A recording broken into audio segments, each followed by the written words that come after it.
कार्यक्रम में आप सबका स्वागत है। मैं हूं ममता चोपड़ा आपके साथ और अगले 1 घंटे में हम पूरे देश और दुनिया में जो अहम खबरें घटी आज दिन भर में उन सब पर नजर डालेंगे और साथ ही साथ आज की अहम खबरों पर चर्चा करेंगे अपने मेहमान के साथ। तो आइए शुरुआत करते हैं इस वक्त की सुर्खियों से। भारत और पाकिस्तान सीमा पर तनाव, देखते हैं इन तमाम खबरों को विस्तार से। भारत और पाकिस्तान सीमा पर तनाव कम करने के लिए काम करने पर सहमत हो गए हैं। दोनों देशों के डीजीएमओ नियंत्रण रेखा पर स्थिति नहीं बिगड़ने देने पर सहमत हो गए। ये सहमति आज सवेरे नियंत्रण रेखा के मुद्दे पर भारत और पाकिस्तान के सैन्य गतिविधियों के महानिदेशकों की बातचीत के दौरान हुई। पाकिस्तान ने अपने सैनिकों को नियंत्रण रेखा पर अधिकतम संयम बरतने और संघर्ष विराम का पालन करने के आदेश दिए हैं। और इस बारे में और जानकारी के लिए इस वक्त हमारे साथ जुड़ रही हैं हमारी रक्षा संवाददाता नंदिता डागर। नंदिता, आपने सबसे पहले ये खबर ब्रेक की थी कि डीजीएमओ पाकिस्तान की ओर से ये निर्णय लिया गया है कि अब सेना पर संघर्ष विराम का उल्लंघन नहीं किया जाएगा। तो क्या ये माना जाए अब कि इसके बाद अब सेना पर तनाव कम हो जाएगा? जी, उम्मीद तो यही है ममता। पाकिस्तान के ऊपर चारों तरफ से प्रेशर पड़ रहा था, डिप्लोमेटिकली, पॉलिटिकली, और उनको लग रहा था कि उनकी जो इकोनॉमी है वैसे ही शैम्बल्स में है। अगर trade, confidence building measures, people to people contacts और क्रिकेट और हॉकी डिप्लोमेसी बंद कर दी जाए और सीज फायर बंद कर दी जाए तो सिचुएशन एस्केलेट हो जाएगी। और अगर हमारी आर्मी और उनकी आर्मी, हमारी नेवी और उनकी नेवी, हमारी एयरफोर्स और उनकी एयरफोर्स के बीच में कंपैरिजन हो तो वो कहीं भी नहीं टिकते हैं। तो अपने भलाई के बारे में सोच के इसको ये माना जा सकता है कि पाकिस्तान ने पहले ब्लिंक किया है। बातचीत की जाएगी। क्या कोई जानकारी की इस पर कोई बात हुई क्या आज? जी, इस पर बात हुई, जरूर बात हुई कि शहीद लांस नायक हेमराज का जो, वैसे तो दोनों ही सोल्जर्स के साथ म्यूटिलेशन हुआ था, दोनों का डिकैपिटेशन हुआ था, लेकिन लांस नायक हेमराज का सर वो लेके चले गए थे। उन्हें एक डिग्निफाइड क्रिमेशन, एक सोल्जर अपनी आखिरी घड़ी में तो कम से कम इतनी डिग्निटी डिजर्व करता है कि उसका बॉडी का एक पार्ट सेवर न किया जाए, और वो उसको उठाकर ले गए हैं एक ट्रॉफी की तरह। वो हमने बार बार प्रेशर बनाया है उन पर तमाम जानकारी हम तक पहुंचाने के लिए। उधर सेना प्रमुख जनरल बिक्रम सिंह ने नियंत्रण रेखा पर भारत पर संघर्ष विराम के उल्लंघन के पाकिस्तान के आरोपों को खारिज किया है। वो आज शहीद हेमराज के परिवार वालों से मिले और उन्हें हर संभव सहायता देने का भरोसा दिलाया। 18 जनवरी को सेना प्रमुख लांस नायक सुधाकर सिंह के परिवार वालों से भी वो मिलने जाएंगे। सेना प्रमुख जनरल बिक्रम द्वारा मंगलवार रात को सीज फायर के उल्लंघन की बात कही गई थी। पाकिस्तान ने ये आरोप लगाया था कि भारत ने 2 जगहों पर बिना किसी कारण के फायरिंग की थी। साथ ही सेना प्रमुख ने कहा कि हमने कभी भी लाइन ऑफ कंट्रोल को पार नहीं किया है। हम कार्रवाई करते हैं बड़ी सोच और समझ के साथ, और अगर उनका कोई आदमी अगर मरा है तो वो जो हमने फायर किया है, जवाब के अंदर जो हमने फायर किया है उसके अंदर मारा गया होगा। हम हमारे जवान क्रॉस नहीं करते हैं एलसी को। हम जो है वो ह्यूमन राइट्स है उसकी इज्जत करते हैं। सेना प्रमुख जनरल बिक्रम सिंह अपने वायदे के अनुसार शहीद हेमराज के गांव पहुंचे थे। वे परिवार से मिले और उन्हें ढांढस बंधाया।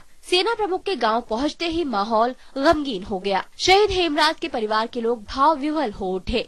सेना प्रमुख ने कहा कि मुश्किल की इस घड़ी में शहीद हरियाणा के पूर्व मुख्यमंत्री ओम प्रकाश चौटाला, उनके विधायक पुत्र अजय चौटाला और 55 अन्य को हिरासत में ले लिया है। दिल्ली की सीबीआई अदालत ने उन्हें वर्ष 1999 से 2000 में 3000 से ज्यादा जूनियर शिक्षकों की अवैध भर्ती के मामले में भारतीय दंड संहिता और भ्रष्टाचार निवारण अधिनियम के तहत दोषी ठहराया। सीबीआई के मुताबिक ओम प्रकाश चौटाला और उनके पुत्र ने 3206 शिक्षकों की भर्ती के लिए फर्जी दस्तावेजों का उपयोग किया। हरियाणा के पूर्व मुख्यमंत्री आई है कि ड्रीम लाइनर में, वैसे तो ये बात भी नई नहीं है, पहले भी हम सुनते आ रहे हैं, भारत में भी ऐसा हुआ है कि ड्रीम लाइनर्स पर कुछ न कुछ मुश्किलें सामने आती रही हैं। लेकिन आज डीजीसीए ने कहा कि चिंता की कोई बात नहीं है। लेकिन आपको क्या लगता है कि वाकई चिंता की बात नहीं है या समस्या गंभीर है? देखिए, जैसे भी एक जो पुराना या एक नया जहाज जो है डिजाइन होता है उसमें कुछ ना कुछ टेक्निकल प्रॉब्लम्स आती हैं। ये ड्रीम लाइनर जहाज जैसे कि मालूम है कि बहुत ही जापान में भी ये एक प्रिकॉशनरी मेजर लिया है, लेकिन मैंने जैसे पहले बताया नए डिजाइन के जहाज में कुछ ना कुछ टीदिंग प्रॉब्लम्स बिगनिंग में आती हैं, और मेरे ख्याल में ये उसी का पार्ट है। क्योंकि अभी तक जो इंफॉर्मेशन मिली है वो है कि उसकी बैटरी में खराब हो रहा है, वो वार्निंग उसकी आ गई है। इसका मतलब सेफ्टी के जो सिस्टम जो है उसका उसमें काम किया है। और दूसरा जो उसमें था कि पायलट ने जो है डिसीजन लिया था, उसकी ट्रेनिंग या उसकी एक्सपीरियंस जो भी था, उसने एक बहुत सही डिसीजन लिया कि इस सिचुएशन में इमरजेंसी है और लैंड करा जाए। लेकिन यहाँ पर खोला जी, मैं आपको बोलना चाहूंगी, जैसे आपने कहा कि ड्रीम लाइनर में सेफ्टी फीचर्स बराबर हैं, पूरे हैं, ये बात तो इंगित होती है इससे, लेकिन दूसरी ओर एक ह्यूमन एलिमेंट आ जाता है कि पायलट के अपना अनुभव। लेकिन यहाँ पर जैसे कि ड्रीम लाइनर की बात हो रही है, ये कोई छोटी मोटी चीज तो नहीं है, करोड़ों की एक चीज आती है, उसको अच्छे से ठोक परख कर बिल्कुल उसके बाद ही उतारा जाता है बाजार में, उसके बाद ही आगे आता है। लेकिन यहाँ पर क्या ये सब परखने के बाद भी ये टीदिंग प्रॉब्लम्स जो है, हम इतना बड़ा रिस्क ले सकते हैं कि एविएशन के सेक्टर में, जहां पर हम देखते हैं कि छोटी सी मामूली सी चीज से ही एक्सीडेंट हो जाते हैं, क्या ये मुद्दा इतना बड़ा नहीं है कि ऐसी गलतियों से एक्सीडेंट के भी चांसेस बढ़ जाते हैं? देखिए, आपने सही कहा, एक्सीडेंट के चांसेस बढ़ जाते हैं, क्योंकि अगर फायर है और वो भी इन एयर है, वो एक बहुत सीरियस मैटर है।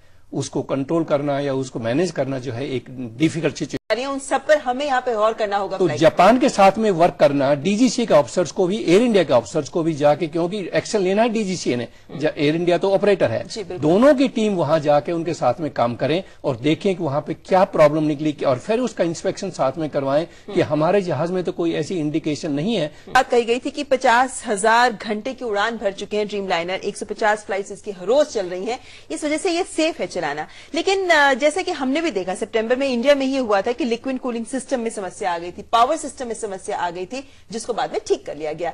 अभी जब डीजीसीए ये कह रहा है कि हम अमेरिका से जो रिपोर्ट आनी है एविएशन एडमिनिस्ट्रेशन से, वहां से उसका इंतजार कर रहे हैं, उसके बाद हम निर्णय लेंगे, क्या हमें अपनी सुरक्षा जांच के ही आधार पर निर्णय नहीं लेना चाहिए? हमें उनकी जो जानकारी आनी है उससे हमें क्या फायदा होगा? इसमें क्या है, सभी को साथ काम करना पड़ेगा। बोइंग, एनटीएसबी अमेरिका का जो सेफ्टी ऑर्गेनाइजेशन है, और एफए जो उनका रेगुलेटरी अथॉरिटी है, साथ में जापान की अथॉरिटी, ये बहुत अहम रहेगा। ऐसे में पायलट की जो एफिशिएंसी है वो बहुत महत्वपूर्ण हो जाती है। इस समय जो हमारे पायलट ड्रीम लाइनर उड़ा रहे हैं, वो कितने सक्षम हैं इन सब गलतियों को पकड़ने में? देखिए, जहां तक पायलट्स का सवाल है, जो इसमें जो ट्रेनिंग पे गए हैं, सारे बहुत एक्सपीरियंस पायलट गए हैं, फ्रेश पायलट नहीं भेजे एयर इंडिया ने, उनका काफी एक्सपीरियंस है पहले का। जो ट्रेनिंग हुई है वो बोइंग के और अमेरिका के जो एफए की जो अप्रूव ट्रेनिंग कोर्स है उसके हिसाब से हुई है। लेना, क्या ऑपरेशन का डिसीजन लेना, वो पायलट की ट्रेनिंग में आ जाता है। तो सेफ्टी फीचर्स इस जहाज में, जो पुराने जहाज थे उनसे काफी ज्यादा बिल्ट इन है, तो उसमें डरने की बात नहीं है। लेकिन ये जरूर है कि शुरू में जब तक नया जहाज है, पायलट्स को, इंजीनियर्स को ऑपरेट करने में या मेंटेन करने में ज्यादा सावधानी बरतनी पड़ेगी और केयरफुली उसको करना पड़ेगा, कोई रिस्क नहीं लेना। जब एक्सपीरियंस हो जाता है उसके बाद में हवाई जहाज भी सेटल हो जाता है, पायलट्स को एक्सपीरियंस होता है, इंजीनियर्स को एक्सपीरियंस, फिर ये प्रॉब्लम सावधानी ज्यादा बरतने की, सावधानी ज्यादा हम देख रहे हैं कि विश्व भर, लेकिन डरने की बात नहीं है। टीदिंग प्रॉब्लम बिगिनिंग में होती है, we have to handle them very carefully, very seriously and very efficiently. जी, और वैसे विश्व भर में एयरलाइंस ने बहुत आशा दिखाई है ड्रीम लाइनर्स को लेकर, तो उसको देखकर हमें भी आशा जरूर बनती है। और फ्यूल एफिशिएंसी एक बहुत अच्छा करेक्टर है, बहुत अच्छी, क्योंकि नया डिजाइन है, इसका वेट कम है, बढ़ते हुए दाम एक बड़ा सवाल भी है। हाँ, इंजन एफिशिएंट है, इसका वेट कम है, इसकी एफिशिएंसी, फ्यूल की एफिशिएंसी बहुत ज्यादा है, तो कॉस्ट ऑफ ऑपरेशन बहुत कम है, तो एयरलाइंस को प्रॉफिट होगा इससे। तो ये जहाज तो बहुत अच्छा है और सक्सेसफुल भी होगा ये। जी, भोला जी, बहुत बहुत शुक्रिया हमारे विचार कर पूरी तस्वीर स्पष्ट करने के लिए, शुक्रिया। Thank you. और आगे बढ़ने से पहले एक बार फिर नजर डाल लेते हैं इस वक्त की सुर्खियों पर। भारत और पाकिस्तान सीमा पर तनाव कम करने पर हुए सहमत। सैन्य गतिविधियों के महानिदेशकों की आज सुबह हुई बातचीत के बाद पाकिस्तान ने 60 years and this person arrives from, a faraway land and says that, that dissolve the parliament. So who has the right to dissolve the parliament? And who has the right to say he represents the will of 180 million people? So it's very easy in countries like ours to be able to sort of create unnecessary noise. And I think that's what it is, and hopefully it will die down very soon. इसके पहले लगातार तीसरे दिन भी शर्मा जी, बहुत बहुत स्वागत है आपका। जिस तरीके से पाकिस्तान में हमने देखा है, तेजी से हालात बदले हैं, हालात ने बहुत तेजी से करवट बदली, उन सब के पीछे आपको क्या लगता है? शुरुआत यहीं से करते हैं कि क्या एक सोचे समझे रणनीति है इसके पीछे?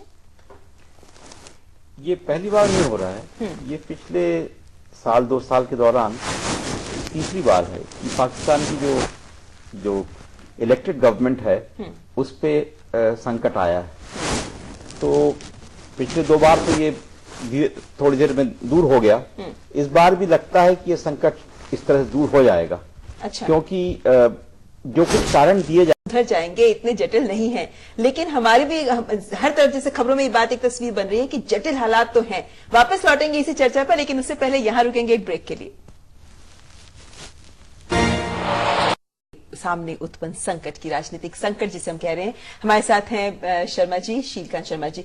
आपसे एक बात जानना चाहेंगे, आपने कहा कि समस्या जटिल नहीं है, लेकिन जिस तरीके के इस वक्त हम हालात देख रहे हैं, खासकर जब उनके सामने पाकिस्तान में चुनाव होने वाले हैं, अभी हिना रब्बानी खल को हमने सुना, उन्होंने कहा कि फर्स्ट डेमोक्रेटिक ट्रांजिशन हम सामने देख रहे हैं पाकिस्तान के। आपको लगता है कि ये इतनी सरलता से होगी?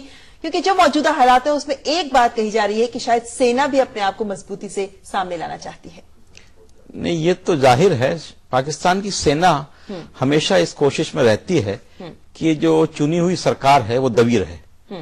अब ये पहली दफा हो रहा है कि पाकिस्तान में जो चुनी हुई सरकार है वो 5 साल पूरे कर लेगी। तो लगे हुए हैं लोग की और कड़ियां भी हैं, जैसे कहा जा रहा है कि जनरल कियानी का कार्यकाल भी इस साल खत्म हो रहा है। 2014 में अफगानिस्तान से सेनाएं वापस जा रही हैं। ऐसे में सेना अपने आप को मजबूत करने की कवायद में भी लगी हुई है। आपको क्या लग रहा है? इसमें बड़ा सवाल यह भी है कि क्या सैन्य शासन की ओर पाकिस्तान अग्रसर हो रहा है? मौजूदा हालात को देखते हुए आप क्या कहेंगे? मैं ये कहूंगा कि सेना पाकिस्तान की इस मौजूदा हालत में अपने आप को किया है, तो ये देखना है कि सरकार को अनसेटल करके हो सकता है कि सेना फिर से आ जाए। लेकिन जैसे कहा जा रहा है कि प्रधानमंत्री की गिरफ्तारी की अभी कोई संभावना दिख नहीं रही, क्या लगता है आपको? हाँ, वो जो आधार बता रहे हैं वो तो थोड़ा सा क्रेडिबल नहीं लगता, पर कहना पीएमओ की ओर से जैसे कि आ गया है कि अब संघर्ष विराम का उल्लंघन पाकिस्तान की ओर से नहीं होगा। सीमा पर तनाव कम करने की एक कोशिश बहुत दिनों के बाद, खासकर जब बातचीत से पहले ही वहां से संघर्ष विराम का उल्लंघन होता रहा था, उसके बाद आज जो रुख में बदलाव आया है, ये कैसे आया? गलत है। पाकिस्तान की क्रेडिबिलिटी बहुत कम है इस समय, तो जो झूठ बोल रही है, जो 7 साल कनाडा में रहने के बाद अचानक अब खासकर एकदम चुनावों से पहले आए हैं, उनकी आप क्या भूमिका देखते हैं? क्या वो वाकई चुनाव सुधारों के हिमायती हैं या फिर वो सेना की कठपुतली जैसे कहा जा रहा है?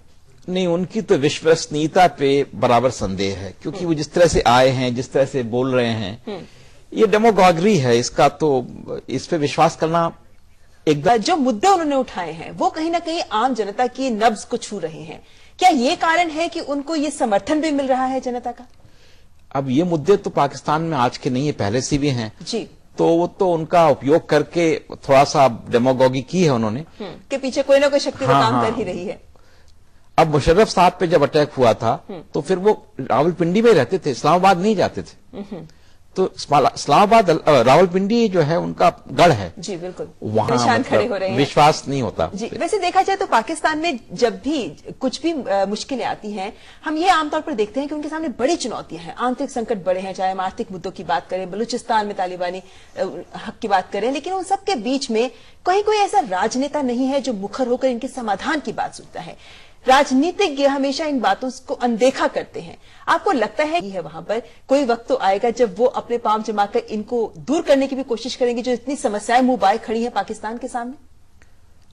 अब जो करते हैं तो उनको सैन्य शक्ति के पास है, इस वजह से शायद वहां की जो चुनी हुई सरकार है उसको भी अपने पैर जमाने की कोशिश नहीं, वो नहीं उनको ये हक मिल पाता है। इसमें तो कोई शक नहीं है, गंभीरता से इन मुद्दों को हल कर सके। इसमें कोई लेकिन ये आने वाले दिन आपको लगता है कि कुछ अस्थिरता के ही बने रहेंगे या क्या देखते हैं आप? हाँ, आने वाले दिन तो अभी तक आज जो संकेत हैं वो तो सारे तमाम अस्थिरता के संकेत हैं पाकिस्तान में, जो भारत के लिए अच्छे नहीं है।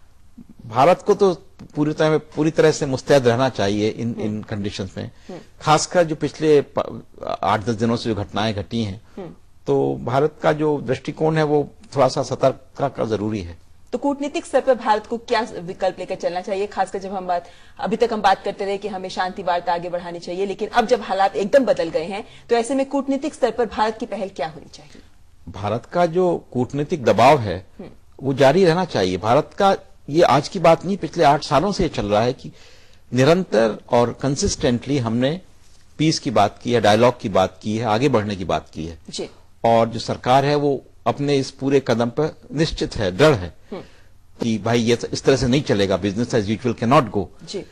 तो वो ये अपने आप में एक डिप्लोमेटिक प्रेशर की बात है और इसके तहत काम चलना चाहिए। तो जब तक की स्थिरता नहीं दिखती है, जब तक पाकिस्तान की ओर से पहल नहीं होती, भारत को सिर्फ एक कूटनीतिक दबाव के तौर पर ही काम करना चाहिए। अब उनसे इंटरलोक्यूटर की बात उठती है ना। देखिए अब सरकार उनकी है, अगर अस्थिर है तो आप किससे बात करेंगे? कुछ सही तौर पे तो इसलिए नहीं होगी कि आने वाले दिनों में पाकिस्तान में पूरे हालात कोई गलत फायदा ना उठाए। जी जी जी, बहुत बहुत शुक्रिया शर्मा जी हमारे बीच आकर चर्चा करने के लिए, शुक्रिया। तो ये तो बात थी पाकिस्तान के अंदरूनी हालात की, लेकिन उधर अफगानिस्तान की राजधानी काबुल में 6 आत्मघाती हमलावरों के हमले में 7 लोग मारे गए और 22 अन्य घायल हो गए। मरने वालों में 5 हमलावर और 2 सुरक्षाकर्मी शामिल हैं। ये हमला वजीर अकबर खान जिले में AFP के कार्यालय और फ्रांसीसी दूतावास के पास किए गए। एक तालिबानी कार बम विस्फोट में अमरीकी की मृत्यु हो गई थी और कम से कम 15 लोग घायल हुए थे। और आगे बढ़ने से पहले यहां वक्त एक और ब्रेक का। सोनिया गांधी और कांग्रेस के भविष्य राहुल गांधी के साथ पार्टी के आला नेता तो होंगे ही, प्रधानमंत्री डॉक्टर मनमोहन सिंह के साथ उनकी पूरी मंत्रिपरिषद भी इस मौके पर 3 दिनों तक मौजूद रहेगी। 18 से 20 जनवरी के बीच देश की